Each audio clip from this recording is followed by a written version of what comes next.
요한복음을 기록한 사도 요한은 특별히 예수님이 하나님의 아들이시요 또 그리스도이심을 우리에게 증거하기 위하여 무려 7개의 표적 이야기를 우리에게 전하여 줍니다. 그 중에 4번째 표적이 바로 오늘 우리가 본문에서 함께 나누었던 오병이어의 기적입니다. 배고픈 백성들을 향하여 우리 주님께서 물고기 2마리, 보리떡 5개로 배불리 먹이시고 또 그 남은 것이 무려 12광주리가 되었다라는 그런 기적의 이야기입니다. 이 사건이 얼마나 충격적이고 감동적이었는지 당시 사복음서를 기록한 저자들은 모두 이 오병이어의 기적을 빠짐없이 다루어 주고 있습니다. 그 음식을 먹은 이들의 수를 들으면 정말 입이 쫙 하고 벌어집니다. 성경에 보니까 성인 남성 5,000명이라고 돼 있지요. 당시의 인원 계산법에 의하면 성인 남성 1명은 반드시 아내와 2 자녀를 평균으로 합니다. 그러니 대충 그날 그 기적의 현장에 있었던 사람들, 그 음식을 먹은 사람들은 모두 몇 명쯤으로 되겠습니까? 약 2만 명이 되는 것입니다. 우리가 주의 깊게 살펴야 할 것은 과연 예수님이 그 기적을 베푸신 이유가 무엇이냐라는 것이죠. 여러분, 예수님이 이러한 초자연적인 능력을 행하신 이유가 무엇일까요? 우리 인간에게 박수갈채를 받기 위함이셨을까요? 아니면 내가 메시아니 그 정도는 당연한 쉬운 일이야, 주님이 스스로 자랑하시기 위함이셨을까요? 아니면 너무나 예수님을 믿지 못하는 백성들을 향하여 너희들 똑바로 좀 믿어 라는 주님의 어떤 핀잔 혹은 위협이 담긴 뜻이었을까요? 사도 요한은 그래서 이것을 기적이라고 표현하지 않습니다. 기적은 우리가 보통 미라클이라고 하죠. 오늘 이 오병이어의 기적의 이야기를 성경은 기적이라고 부르지 않고 뭐라고 부를까요? 한번 따라 하시겠습니다. 표적. 영어가 완전히 바뀌어요. 뭘로 바뀌냐면 영어가 사인이라는 단어예요. 가르쳐주는 것, 사인, 표적이라고 그렇게 성경은 우리에게 전하여 줍니다.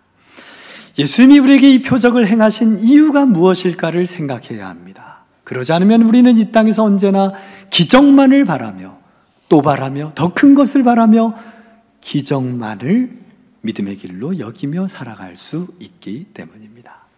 예수님이 우리를 위하여 표적을 행하신 이유는 바로 우리가 예수님을 바르게 믿게 하시기 위함이라는 것입니다.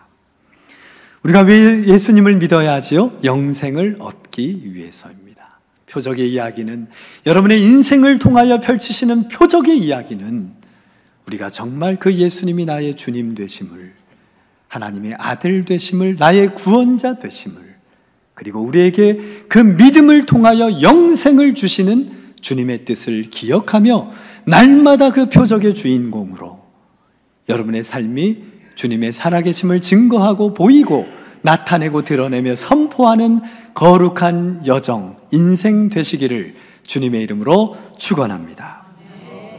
저도 아빠가 돼 보니까요, 가끔은 아이들에게 그러한 일을 행하게 돼요. 물론 제가 어떻게 주님처럼 행하겠습니까? 그런데 아이들이 볼 때는 정말 주님이 행하는 것처럼 우리 아빠 대단하다, 우와, 아빠가 정말 그 일을 할 수 있다고 했다고 아이들이 그렇게 감탄하게 됩니다. 그러면 좀 아이들이 막 저를 어떻게 볼까요? 굉장히 이렇게 사랑의 눈빛으로 봐요. 평상시엔 그렇게 잘 안 되거든요. 그런데요, 제가 그러면서 아이들에게 가끔은 평상시에 보이지 않는 어떤 다른 모습, 다른 얼굴로 아이들에게 다가가는데, 이게 바로 주님이 우리에게 보여주시는 표적이라고 생각하시면 되겠습니다. 여러분, 제가 그것을 행하는 이유는 무엇일까요? 아빠의 권위를 세우려고요?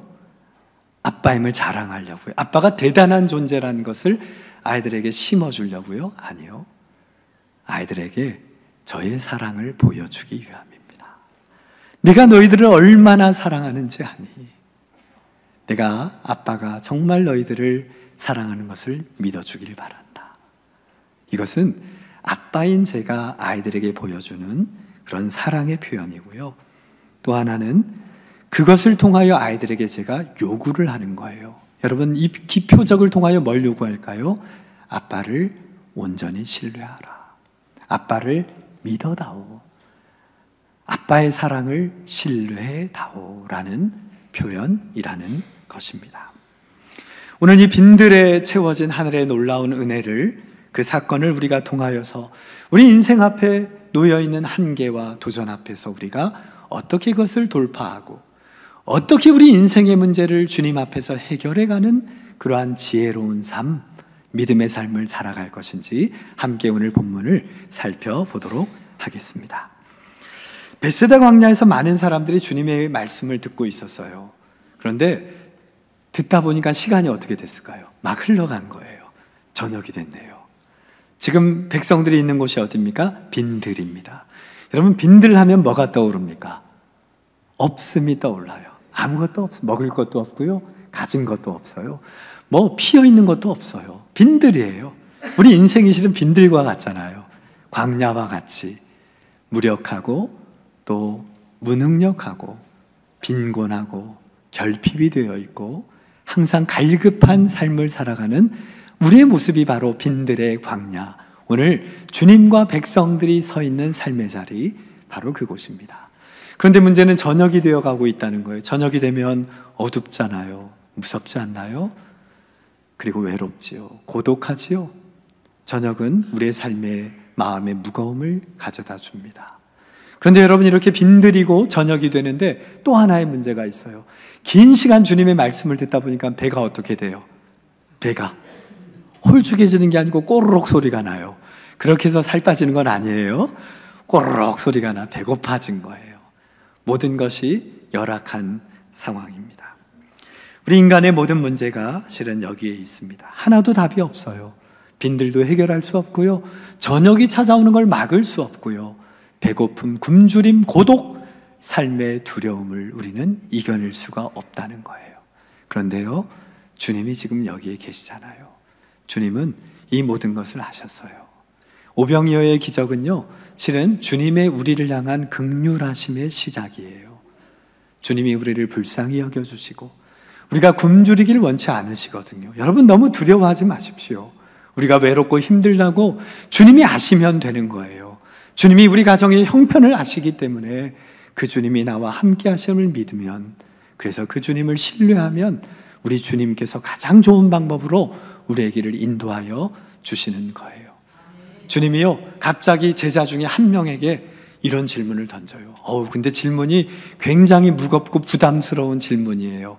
우리가 인생을 걸어갈 때 늘 우리에게 던지시는 질문이기도 하는데요, 그 본문 5절 6절의 말씀 같이 읽도록 하겠습니다. 같이 읽습니다.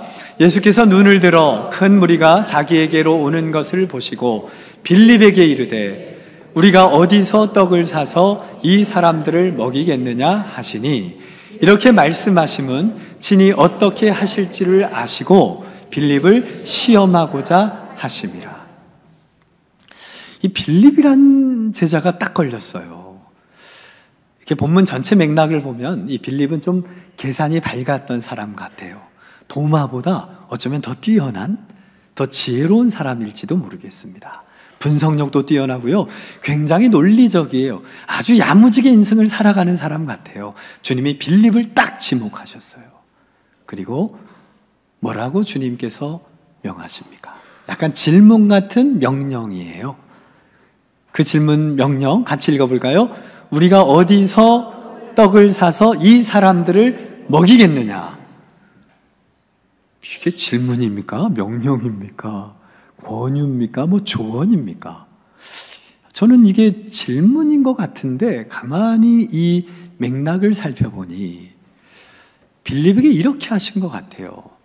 그래도 이 백성들을 뭔가를 먹여야 되지 않겠니?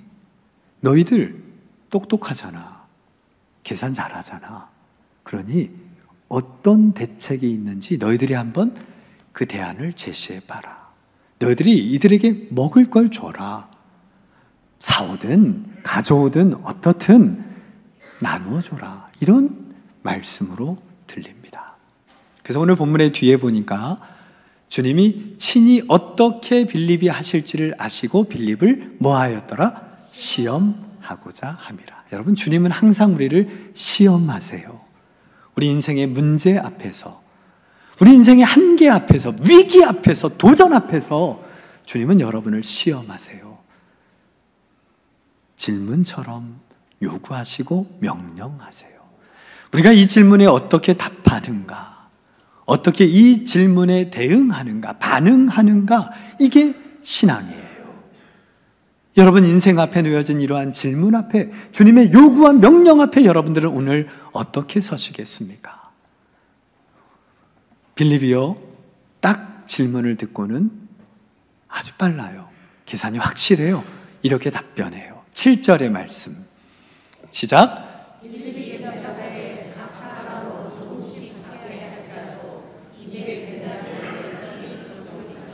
빌립이 즉각적으로 대답해요. 주님, 각 사람으로 조금씩 먹을 걸 받게 할지라도, 그러니까 조금 주겠다는 거죠. 사람이 많으니 2만 정도니 우선 떡이 필요한데 떡의 비용이 얼마래요? 200데나리온. 여러분 계산이 되세요? 정말 빌립은 머리가 좋은 사람 같아요. 아니 지금이야 스마트폰 탁 열어서 탁 해서 계속 2만 명 떡, 시부양 떡 1,000원, 1,000원 좀 더 되나? 예, 아무튼 이 앞에 있는 우리 떡집 전화해서 딱 계산하면 나오잖아요. 빌립이 그 자리에서 머리로 쑥 계산해요. 주판도 아니에요. 그냥 계산한 거죠. 어떻게 계산한 줄 아세요? 2만 명이잖아요. 그래도 당시에 떡 한 1,000원은 줘야 되지 않겠습니까? 여러분 당시 노동자들이 하루 종일 일하면 얼마의 싹을 받은 줄 아세요? 당시에는요, 유대 사회에선 한 데나리온을 받았어요. 한 데나리온은 노동자의 하루의 품삯이에요. 그러니까 오늘날로 말하면 요즘에 우리 노동자들이 보통 하루 10시간을 일한다고 치면 대충 얼마를 받아요? 최소임금, 최저임금이 정해져 있어요. 그게 10만 몇천 원, 한 10만 1만 원이 이제 거의 다 될 것 같아요. 11만 원 정도 되겠죠. 그러니까 대략 하루에 노동자의 삭을 10만 원으로 우리가 잡아보자고요. 그러면 200데나리온이라는 말은 얼마가 떨어집니까? 오늘날의 화폐로 말하면 이 스케일 크신 분이 바로 2억이 나왔어요. 아무리 계산해도 그렇게 크진 않아요. 이렇게 계산기를 안 쓰시는 분들이 참 실용적인 분들이에요. 좋아요. 계산기를 두드려 보면 2천만 원이 떨어져요. 그러니까 빌립이 주님께, 주님, 떡 한 조각을 먹어도 2천이 필요합니다. 이렇게 답변한 거예요. 우리가 정말 그렇잖아요. 주님이 하는데 우린 다 계산해요. 주님, 얼마가 떨어집니다. 이게 어떻게 가능합니까? 우리가요? 돈이 없는 거 아시면서요. 주님이 지금 우리 가장 되시는데요. 우리 현금이 없어요. 우리 그런 능력 없어요. 가진 것 없어요. 우리가 그렇게 답변하기 쉬워요. 지금 빌립의 답변은 바로 이 답변이에요. 계산해보니 2천만 원이 필요한데요. 주님, 어떡하라고요? 어쩌라고요? 이런 말이에요. 그래서 그 떡이 있어도 부족합니다. 이 질문, 이 답변에는 아마 이런 의미도 포함됐겠죠. 이 시간에 어디 가서 구하라고요? 어느 떡집이 밤에 주님이 그냥 얘기하시면 뚝 하면 2만 명치 떡이 옵니까? 이런 얘기예요. 제가요, 어떤 교회에서 일할 때 2만 명 떡을 주문해 봤어요. 떡이 많더라고요. 차가 10대가 넘게 와요. 2만 명의 떡 가져오는 게 떡집 10개가 동원이 돼서요, 그렇게 가져오더라. 엄청난 떡이잖아요. 매우 현실적인 답변이에요. 주님이 현실을 모르는 것 같아요. 빌립이 바로 이렇게 대답한 것입니다. 여러분, 빌립의 답변을 우리가 무시할 수 없어요. 그게 우리가 이 땅에서 살고 있기 때문에 그래요. 현실적이지요. 분명히 계산 잘했고요. 생각도 잘 지혜롭게 한 거예요. 판단력 뛰어났고요. 분석력 뛰어났어요. 참 논리적이에요. 안 되는 거지요. 주님 안 됩니다. 하나가 빠졌어요. 뭐가 빠졌을까요? 그 질문을, 그 요구를, 그 명령을 하신 분이 누구다? 누구다? 주님이시라는 사실을 계산하지 않았던 거예요. 그것만 빠진 거예요. 다 맞는데 인간적으로 맞아요. 지도자로서 맞아요. 2만 명을 이끄는 지도자로서도 책임감 있게 한 말이에요. 그런데 뭐가 빠졌느냐? 지금 그 명령을 나에게 주신 분이 주님이란 사실을 잊어버린 거예요. 그리고 계산기를 두드릴 때 그 계산에 누구를 포함하지 않은 거예요? 주님을 빠뜨린 거예요. 우리가 인생에서 어리석음은, 우리의 연약함은 여기에 있는 겁니다. 우리의 인생의 문제 앞에서, 한계 앞에서, 도전 앞에서 우리는 주님을 빼버려요. 그 도전을 주신 분이 주님인데, 그리고 우리는 계산기를 두드리는 겁니다. 주님을 빼놓고요. 그러니 불가능한, 말이 안 되는 것이고, 주님은 우리의 실정을 모르는 것이고, 우리가 얼마나 힘들고 어려운지를 주님은 헤아려 주지 않는다고 원망하며 우리가 이 땅을 살아가는 것입니다. 여러분, 우리 인생은요, 어차피 우리가 해결을 할 수 없어요. 아무리 우리가 머리를 굴리고 계산해도 우리의 인생을 우리가 해결할 수 없는 것입니다. 여러분, 예수님이 이 땅에 왜 온 줄 아세요? 그냥 계시면 되는데, 그냥 이 땅을 인도하시면 되는데 왜 이 땅에 오셨을까요? 이것 때문에 오셨어요. 우리가 도저히 해결할 수 없으니까. 어차피 그 문제들은 우리가 해결할 수 없어요. 여러분의 죄의 문제 여러분 해결할 수 있어요? 여러분의 가족의 갈등의 문제 여러분이 해결할 수 있어요? 여러분의 굶주림의 문제, 배고픔의 문제, 갈등의 문제 혹시 여러분 해결할 수 있어요? 건강의 문제 털끝만치라도 해결할 수 있습니까? 없지요. 아무것도 우리는 해결할 수가 없다고요. 그래서 주님이 필요한 것이고, 그래서 주님이 우리와 함께 하심을 인식하며 살아가는 것이 신앙의 핵심이라는 것입니다. 여러분의 현재 없음을 보지 마시고 눈을 들어 주님을 보십시오. 우리와 함께 하시는, 여전히 이 자리에 동행하시는, 그 요구와 명령을, 그 길을 열어주시는 주님, 우리의 답이 되신 주님 앞에 우리의 삶을 온전히 맡기며 그 길을 걸어갈 수 있기를 주님의 이름으로 축원합니다. 바로 그때 예수님의 제자 중 한 명인데요, 베드로의 동생이에요. 안드레, 첫 제자지죠. 안드레가 갑자기 뭘 하나가 주님께 가지고 와요. 뭘 가지고 왔을까요? 도시락 하나. 딱 도시락 하나를 가지고 와요. 아니, 지금 주님께서는 너희들이 먹을 것을 주어라 라고 명령하셨는데, 그리고 빌립은 계산하고 불가능합니다 라고 했는데, 안드레는 그 주님의 요구에 순종하며 나아가더라고요. 근데 가져온 게 뭐예요? 별거 아니에요. 아이가 준비한 도시락이에요. 여러분, 안드레가 이 도시락을 미리 까봤을까요? 안 까봤을까요? 아무도 몰라요. 천국 가서 물어봐야 돼요. 근데 아마 까봤을 것 같아요. 딱 보고, 그래도 주님이라도 드시겠지. 아유, 주님이 내놓으라고 하는데 내가 이거라도 내놔야지. 그냥 순종한 거예요. 계산하지 않은 거예요. 따지지 않은 거예요. 내가 분석하지 않은 거예요. 내가 계획해서 내가 살 길 찾고 내가 대책을 세운 게 아니에요. 그냥 주님이 요구하시니까 아이가 있는 도시락 갖고 나간 거예요.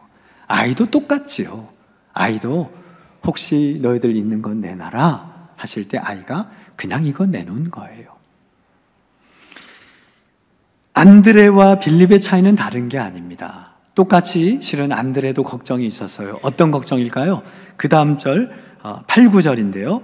9절 같이 읽어보겠습니다. 8, 9절 같이 읽습니다. 시작. 제자 중 하나고 시몬 베드로의 형제 안드레가 예수께 여짜오되 여기 한 아이가 있어 보리떡 5개와 물고기 2마리를 가지고 있나이다. 그러나 그것이 이 많은 사람에게 얼마나 되겠사옵니까? 안드레도 똑같은 마음은 있었던 거예요. 이거 뭐 누구 입에 풀칠하라고요. 아유, 주님만 드셔도 되고요. 우리는 괜찮아요, 주님. 그래도 주님이 요구하시니, 명하시니 순종합니다 해서 나간 거예요. 빌립은 그 순종이 빠졌던 거죠. 여러분이 현재 할 수 있는 일이 있습니까? 그 일을 하십시오. 현재 주님께 드릴 수 있는 그것이 있다면 그것을 드리십시오. 어떻게 우리가 완벽한 건강을 가지고 주님께 나아갑니까? 우리가 어떻게 이만큼 우리가 계획한 대로 주님께 드리며 나아갈 수 있겠습니까? 주님은 현재 여러분이 할 수 있는 그 일에 최선을 다하기를 원하십니다. 우리 눈에 작아 보일 뿐입니다. 주님께는 똑같이 귀한 거예요. 그리고 주님은 우리의 마음을 보시고 그 주님의 마음을 헤아리고 드리는 우리의 마음을 주님은 보시는 것입니다. 우리 문제를 돌파하는 힘은 순종의 힘이 있어요. 다른 것 아닙니다. 우리의 계산, 우리의 능력, 우리의 해결 방식, 우리의 어떤 길이 아니라는 거예요. 분석이 있지 않습니다. 여러분의 논리, 그 논리, 거기에 놀림 당하지 마십시오. 제자의 힘은 오직 순종입니다. 오병이어의 기적을 쭉 사복음서를 다 비교해 보면 공통점이 있어요. 무슨 공통점일까요? 뭐 오병이어? 아니요. 어떤 데는 칠병이어인데요. 공통점이 아니에요. 뭐가 공통점인 줄 아세요? 모든 제자들이 결국 다 순종했다는 거예요. 주님이 내놔라 그랬더니 내놨어요. 이걸 나눠라 그랬더니 순종하면 나눠요. 야, 2,000명 안 쳐라, 안 쳐요. 그리고 나눈 다음에 남은 것 가져와라, 가져와요. 사복음서가 그 얘기하다 끝나버리고 말아요. 제자의 힘은 어디에 있다고요? 순종에 있다는 것입니다. 지금 현재 그 자리에서 우리가 순종할 수 있느냐? 아니면 내 계산, 내 방식, 내 계획대로 내 삶을 내가 책임지고 내가 길을 열고 이제 내 가정 내가 잘 인도하고 이제는 안정됐으니 미래를 준비하며 대책을 세우며 살아가겠다. 너희들 그런 인생 살 거니? 내가 옆에 있는 것 인식하고 나를 계산에 포함하여 살 것이니. 오늘 주님이 우리에게 이것을 물으시는 것입니다. 여러분 현재 할 수 있는 것이 있다면 그 일에 순종하십시오. 근데 할 수 없는 것도 있지요. 그건 어떡할까요? 이게 문제입니다. 할 수 없는 건 어떡하지요? 왜 그걸 우리가 해요? 할 수 없는 건 어떻게 해야 됩니까? 맡겨야지요. 한번 따라 하십니다. 할 수 있는 것은 순종하고 할 수 없는 건 맡겨라. 할 수 없는 것 잡고 바둥바둥 거리니 죽을 것 같지요. 그러니 끝날 것 같지요. 캄캄하지요. 답답해 미치겠지요. 할 수 없는 거 붙잡고 있으니, 내가 해결할 수 없는 거 붙잡고 있으니 힘들지요. 그러니 우울하지요. 그러니 다운돼 있지요. 여러분, 할 수 있는 것 순종하십시오. 작아도 미미해도 보잘것없어도 그 일에 집중하십시오. 어떤 분이 저에게 기도의 제목을 말씀드려요. 목사님, 제가 예배 잘 드릴 수 있도록 기도해 주십시오. 좀 예배 잘 나가게 하시고, 좀 뭔가 예배를 사모하게 하시고, 뭐 예배를 드릴 수 있는 은혜를 우리 가정에 주시고 해서 제가 그 말을 듣다가 그분에게 전화 중단하고요. 이렇게 말씀드렸어요. 예배 드려 나오세요. 뭐 그렇게 인생 복잡합니까? 그냥 예배 드리는 건 할 수 있잖아요. 순종하면 되죠. 아니, 교회 못 나오면 어때요? 집에서 예배 잘 드리면 되지요. 여러분, 예배를 드리는 거는 할 수 없는 일이 아니에요. 순종하면 되는 일이에요. 어떤 분이 저에게 헌금을 이제 좀 주님께 잘 드릴 수 있도록 11조 생활 잘 할 수 있도록 목사님 좀 기도해 주시고, 그리고 그래서 제가 중간에 물었어요. 혹시 매일 밥 굶습니까? 아, 그러진 않는데요. 조금 밥벌이는 합니다. 그걸 헌금 드리면 안 됩니까? 현재 할 수 있는 걸 하십시오. 왜 할 수 없는 것에 목매여 있습니까? 어떤 분이 저에게요, 봉사하고 싶대요. 근데 봉사할 수 없대요. 봉사할 수 있는 은혜와 여건과 환경과 마음과 열정을 달래요. 그래서 제가 그분께 나와서 말씀드렸어요. 화요일 날 10시 반까지 오시면 봉사할 수 있어요. 뭐 그렇게 인생이 복잡합니까? 여러분, 정말 그렇습니다. 여러분, 현재 여러분이 할 수 있는 게 있어요. 그 일을 하세요. 미미해도 작아도 보잘것없어도 괜찮아요. 그러면 주님이 책임져 주시는 거예요. 우리가 그 일을 책임지는 게 아니라니까요. 문제 해결은 우리가 하는 게 아니라 주님이 하시고, 우리는 현재 그 자리에서 순종하며 그 주님을 신뢰하며, 그리고 주님께서 그 일을 이루실 때 정말 주님이 우리를 사랑하시는구나, 우리가 정말 은혜 입은 자이구나, 그것을 깨닫고, 그래서 기뻐하고, 그래서 감사하고, 그래서 우리 함께하는 이들을 축복해주고 마음을 전하고 격려하고, 그렇게 우리 이 길을 걸어갈 수 있기를 바랍니다. 마지막 책 한 권만 소개할게요. 제가 너무나 학생 시절에 큰 감동을 받았던 책이라요. 제목은 Jesus All이라는 책입니다. 번역은요, 한번 같이 읽어볼까요? 예수로 충분합니다 라는 책이에요. 장황하게 이야기들을 많이 써놓은 미국의 어떤 목사님의 글이에요. 읽다가 제가 수학 공식을 2개를 정리했어요. 피타고라스 이후에 가장 훌륭한 수학 공식 같아요. 여러분도 좀 기억해 주시면 좋겠어요. 이 책이 말하는 핵심이 뭐냐?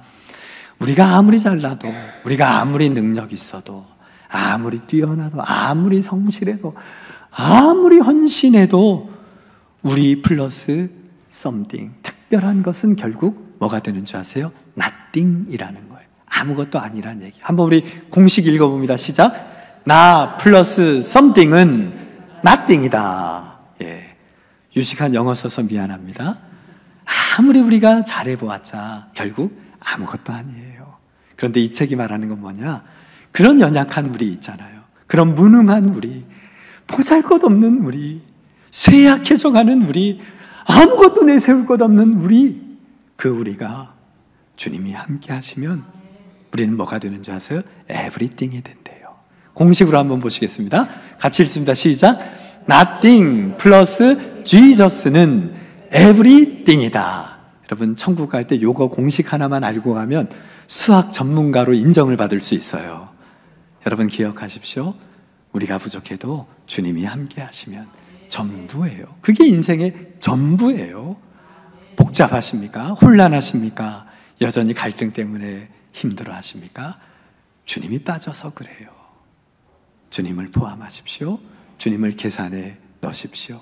그리고 나에게 이 상황을 허락하신, 이 모든 요구와 명령을 하신 분이 주님이시야. 당당하게 그 주님 앞에서 주님을 신뢰하며, 그럴 때 여러분의 인생을 통하여 날마다 그 놀라운 기적들이, 주님을 증거하는 표적이 여러분의 삶을 통하여, 여러분의 가정을 통하여, 우리 교회를 통하여 이 땅 가운데 아름답게 증거될 것입니다.